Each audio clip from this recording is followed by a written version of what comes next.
Hello friends, आप सब बहुत अच्छे हैं मुझे मालूम है। और मैं डॉक्टर हर्ष अरोड़ा आज इस सेशन में आप सबसे ये बात करने वाला हूँ कि सेल्स नहीं होती है तो क्यों नहीं होती है। हम सब दुखी हो जाते हैं, प्रॉब्लम हो जाती है जब सेल्स नहीं होती है। पर एक बात जान लीजिए, सेल्स एक रिजल्ट है, एक आउटकम है। आउटकम और रिजल्ट आपके और हमारे हाथ में नहीं होता। मैं यहाँ एक छोटा सा एग्जाम्पल आपके साथ शेयर करना चाहता हूँ। मैंने अपने घर के आंगन में एक गुलाब के फूल का पौधा लगाया। गुलाब का फूल कहा गया था कि महीने भर में आ जाएगा, पर नहीं आया। गुलाब का फूल नहीं आया। जब गुलाब का फूल नहीं आया, मैं परेशान हो गया। इमोशनली बहुत अटैच था मैं उस पौधे के साथ, पर कहीं ना कहीं गुलाब का फूल नहीं आया। अब गुलाब का फूल अगर उस पौधे पे नहीं आया, जो कि रिजल्ट है, मैं क्या करूंगा? मैं पौधे को या पौधा बेचने वाले को ब्लेम करूंगा कि उसने गलत पौधा दे दिया? पौधा गलत था? नहीं, मैं ब्लेम नहीं करूंगा। मैं ढूंढूंगा कि उस पौधे के लिए मैंने जो इनपुट्स दिए हैं, जैसे खाद है, मिट्टी है, पानी है, सूरज की रोशनी है, ये जो इनपुट्स मैंने दिए हैं, इन इनपुट्स में कहाँ गलती हो गई मेरे से। हो सकता है मैंने पानी ज्यादा या कम दे दिया हो सकता है सूरज की रोशनी प्रॉपर ना पड़ी हो उस पौधे पे, हो सकता है मिट्टी गलत हो सकता है मैंने उसकी प्रॉपरली देखरेख ना की हो। बहुत सारे कारण हो सकते हैं। गुलाब का फूल अगर उस पौधे पे नहीं आता है, तो इसमें पौधे का दोष नहीं है। दोष कहीं ना कहीं मेरे द्वारा किए गए प्रोसेस में गलती का दोष है। वैसे ही सेल्स जब नहीं होती है, तो सेल्स का दोष नहीं होता है। दोष उस सेल्स को लाने में जो मैं प्रोसेस यूज कर रहा हूं, उस प्रोसेस में कहां गलती मैंने कर दी, उस गलती का दोष होता है कि अल्टीमेट रिजल्ट सेल्स नहीं होती है। तो अभी इस वीडियो में मैं बात करने वाला हूं कि हम उस गलतियों को पहचाने कैसे, इंट्रोस्पेक्ट कैसे करें। हम कैसे पहचाने कि हमने उस सेल्स के प्रोसेस में कौन से प्रोसेस में गलती कर दी कि मेरी सेल्स का रिजल्ट आउटपुट जीरो हो गया। सेल्स के प्रोसेस क्या होते हैं? अगर मैं सेल्स के प्रोसेस की बात करूं, तो आज की डेट में करीब 10 सेल्स के प्रोसेस के स्टेप्स हैं जो आपके स्क्रीन पे दिखाई दे रहे हैं। एक सेल्स कॉल ओपनिंग से शुरू होती है, रैपो बिल्डिंग होती है, फिर हमें नीड एनालिसिस करनी होती है। नीड एनालिसिस यानी कि कस्टमर की ज़रूरत पहचाननी होती है, उसकी समस्या, उसकी प्रॉब्लम पहचाननी होती है। फिर उसकी प्रॉब्लम के साथ, उसकी नीड के साथ हम अपने प्रोडक्ट को मैच करते हैं। फिर उस प्रोडक्ट के जो बेनिफिट्स हैं, जिस बेनिफिट्स के माध्यम से उस प्रोस्पेक्ट की प्रॉब्लम सॉल्व हो जाएगी, उस बेनिफिट को हम पिच करते हैं। फिर कई बार वो बेनिफिट जब प्रोस्पेक्ट को समझ में नहीं आते हैं, तो वो कई ऑब्जेक्शंस करते हैं। बहुत सारे ऑब्जेक्शंस हो सकते हैं। फिर हम उन ऑब्जेक्शंस को प्रॉपरली हैंडल करते हैं।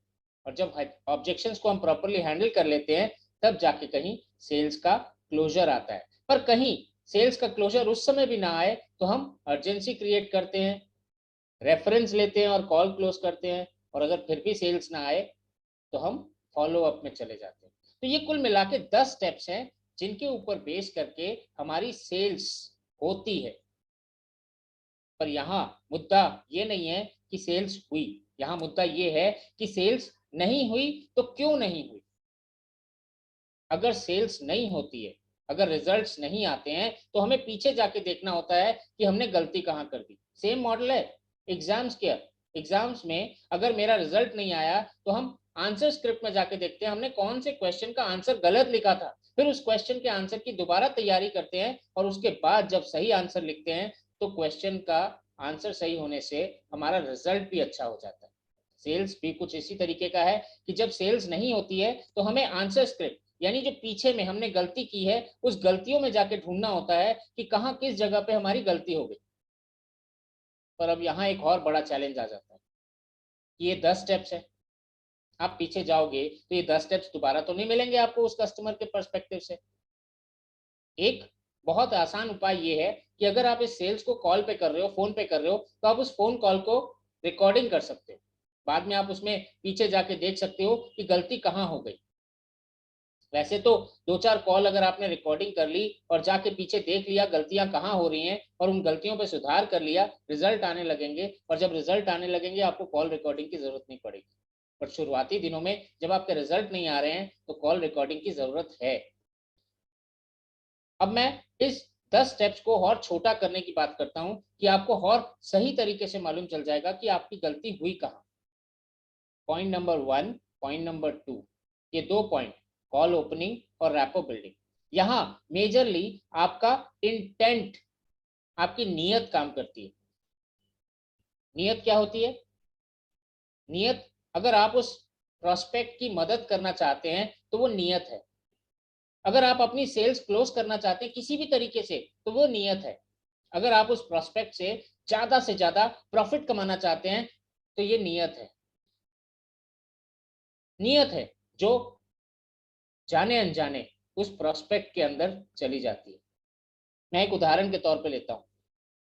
मैं फोन कर रहा हूं किसी कस्टमर को, किसी प्रोस्पेक्ट को फोन कर रहा हूं, और उस फोन करने के समय मैं स्माइल कर रहा हूं, मैं मुस्कुरा रहा हूं। अब आप में से कई लोग कहेंगे कि मुस्कुरा रहा हूं, फोन कर रहा हूं, अगला जो वहां पे मेरा प्रोस्पेक्ट है जो मेरे फोन रिसीव कर रहा है वो मेरी मुस्कुराहट क्या देख पा रहा है? नहीं देख पा रहा है, एकदम नहीं देख पा रहा है, एकदम सही कह रहे हैं, एकदम नहीं देख पा रहा है। पर फिर भी अगर आप कॉल करते समय मुस्कुरा रहे हैं ना तो वो मुस्कुराहट उसके दिल और दिमाग में चली जाएगी। फीलिंग्स, इमोशंस आपकी बातों से चले जाते हैं। मेरा एक कम्युनिकेशन का सेशन है इसी मेरे यूट्यूब चैनल पे, अगर आपको इस पे और डिटेल में पता करना है तो मेरे उस कम्युनिकेशन के सेशन को देखिएगा। पता चल जाएगा कि बोलने से भी आपकी काफी सारी फीलिंग्स आपके प्रोस्पेक्ट में चली जाती है। जब आप दिमाग लगा के बोलते हैं तो कस्टमर दिमाग से सुनता है, जब आप मुंह से बोलते हैं तो कस्टमर कान से सुनता है, पर जब आप दिल से बोलते हैं ना कस्टमर भी दिल से सुनता है। और 30 सेकंड के अंदर कहीं ना कहीं कस्टमर राजी हो जाता है कि वो आगे आपसे बात करेगा या नहीं करेगा, आगे आपसे कुछ लेगा या नहीं लेगा। First impression is the last impression, बहुत पावरफुल स्टेटमेंट है। और ये फर्स्ट इंप्रेशन आपको अपनी बातों से बनाना है, अपनी बॉडी लैंग्वेज से बनाना है, और सबसे बड़ी बात अपने इंटेंट से बनाना है, अपनी फीलिंग से बनाना है। जनरली क्या होता है, आप पहली कॉल करते हैं, फिर जब दोबारा कस्टमर को कॉल करते हैं कस्टमर आपकी फोन कॉल को काट देता है, आपके फोन नंबर को ब्लॉक कर देता है, आपकी बात को नहीं सुनता है, टालता है आपके कॉल को।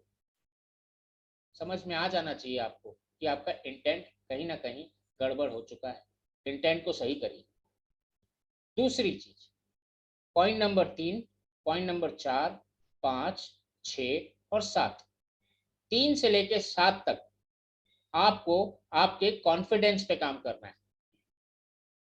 अगर कस्टमर ने आपकी बात को पूरा सुना है फिर भी वो और जानना चाहता है, समझ में नहीं आ रहा है उसको, तो कहीं ना कहीं आपके कॉन्फिडेंस में कमी है। कॉन्फिडेंस कैसे आता है? कॉन्फिडेंस आता है प्रैक्टिस से। कॉन्फिडेंस आता है कंटेंट पे, या जो प्रोडक्ट आप सेल कर रहे हैं उस पे आपका कन्विक्शन कितना है, आप कितना विश्वास करते हैं अपनी कंपनी को, कितना विश्वास करते हैं उस प्रोडक्ट को। इन सारी चीजों में आपको कॉन्फिडेंट होना है। कई बार हम जब कॉल करते हैं, जब हम बातें करते हैं तो कस्टमर जब सवाल पूछता है हम उसका जवाब कैसे देते हैं? जैसे फॉर एग्जाम्पल कस्टमर ने पूछा कि आपका प्रोडक्ट मुझे कैसे फायदा पहुंचा सकता है, आप जवाब देते हैं सर ये प्रोडक्ट जो है ये आपको जरूर फायदा पहुंचाएगा, मतलब आपको यूज करना होगा ये प्रोडक्ट। आपको क्या लगता है वो कस्टमर आपके कॉन्फिडेंस को महसूस नहीं कर सकता है? आपका कॉन्फिडेंस पूरा बिगड़ा हुआ है। आपने अपने उस स्टेटमेंट में आ उ ई आ जैसे फिलर वर्ड यूज कर दिए। आपने अपने स्टेटमेंट्स में जो आप बात कर रहे हैं कस्टमर से उसमें आपने जगह जगह पे पॉज लगा दिया। पॉज यानी रोक दिया सेंटेंस को। मैं दोबारा एक एग्जांपल के तौर पे समझाता हूं। कस्टमर आपसे कहता है कि सर मेरी प्रॉब्लम है कि मैं पढ़ाई आगे नहीं कर पा रहा हूं, मैं फोकस नहीं कर पा रहा हूं, कृपया मुझे बताइए कि मैं फोकस कैसे करूं। अब आप उसको जवाब देते हैं सर देखिए आपको फोकस करना तो बहुत जरूरी है।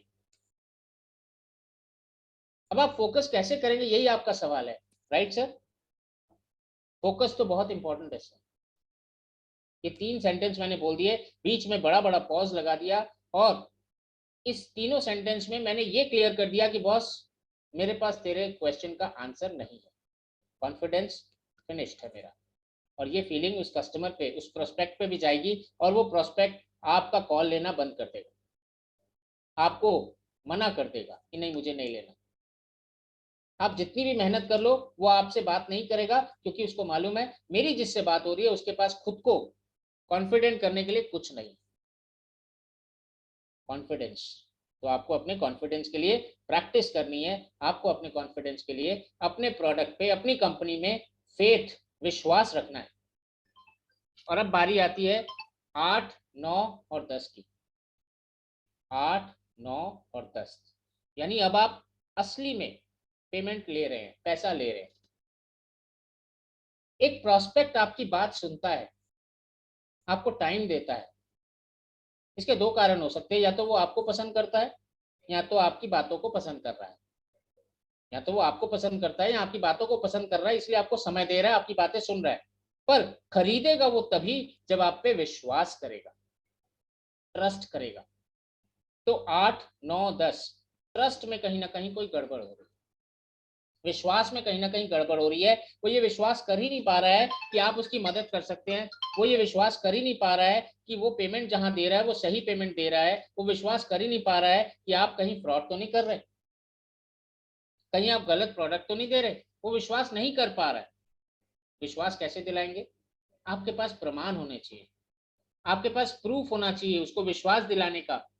आपके पास पुराने कस्टमर्स के टेस्टिमोनियल होने चाहिए। आपके पास कोई ऐसी डिजिटल प्रेजेंस होनी चाहिए जिससे वो प्रमाणित कर सके, आप प्रमाणित कर सके कि आप सही इंसान हैं। आपके पास एक पूरा ट्रैक रिकॉर्ड होना चाहिए, जहां जहां आपने मदद की है, जिसकी जिसकी आपने मदद की है वो बता सकते हैं। आप उसको प्रमाणित करें कि आप ट्रस्ट वर्दी हैं, प्रमाणित करें कि आप उसके साथ फ्रॉड नहीं कर रहे हैं। 3 चीजें मैंने बताई। पहले इंटेंशन, दूसरा कॉन्फिडेंस और तीसरा ट्रस्ट। जब सेल नहीं हो रही है तो पीछे जाके देखिए, इंटेंट में गड़बड़ हुई, कॉन्फिडेंस में गड़बड़ हुई या ट्रस्ट में गड़बड़ हुई। इन तीनों में से कहीं ना कहीं कोई ना कोई छोटी मोटी गड़बड़ है। और अगर गड़बड़ आपको पता चल गई और आपने उस गड़बड़ को सुधार लिया, एक बात कहता हूं, गड़बड़ आप सुधार सकते हैं। ये कोई रॉकेट साइंस नहीं है, ये गड़बड़ आप सुधार सकते हैं। और एक बार जब गड़बड़ सुधर गई ना, दोबारा आप फेल नहीं होंगे, दोबारा आप पीछे मुड़ के नहीं देखेंगे। आपकी सेल होगी, आप जिस ऑब्जेक्टिव से बिजनेस कर रहे हैं, आप जिस ऑब्जेक्टिव से काम कर रहे हैं वो ऑब्जेक्टिव फुलफिल होगा, रेवेन्यू, प्रॉफिट सब कुछ आएगा, सक्सेस मिलेगी। इन सारी चीजों के लिए आपको पीछे जाके देखना होगा और इसी 10 स्टेप्स के ऊपर बेस करके और इन 3 पॉइंटर्स पे ध्यान देके आप अपना इंट्रोस्पेक्शन कर सकते हैं, देख सकते हैं कि आपने गलती कहाँ की। और जब आपको मालूम चल जाएगा, करेक्ट करिए और आगे बढ़िए। और हम तो साथ में हैं ही। कोई प्रॉब्लम होती है, कहीं दिक्कत आती है तो नीचे कमेंट बॉक्स में लिख के बताइएगा। चैनल को सब्सक्राइब करिएगा। वीडियो पसंद आए, किसी की मदद हो सके तो इस वीडियो को शेयर करिएगा, और अगर वीडियो पसंद आए तो लाइक भी करिएगा। With that note, thank you, signing off, Harsh Arora. आगे भी ऐसे वीडियोस बनाता रहूंगा ताकि आपकी मदद हो सके। Thank you, good night.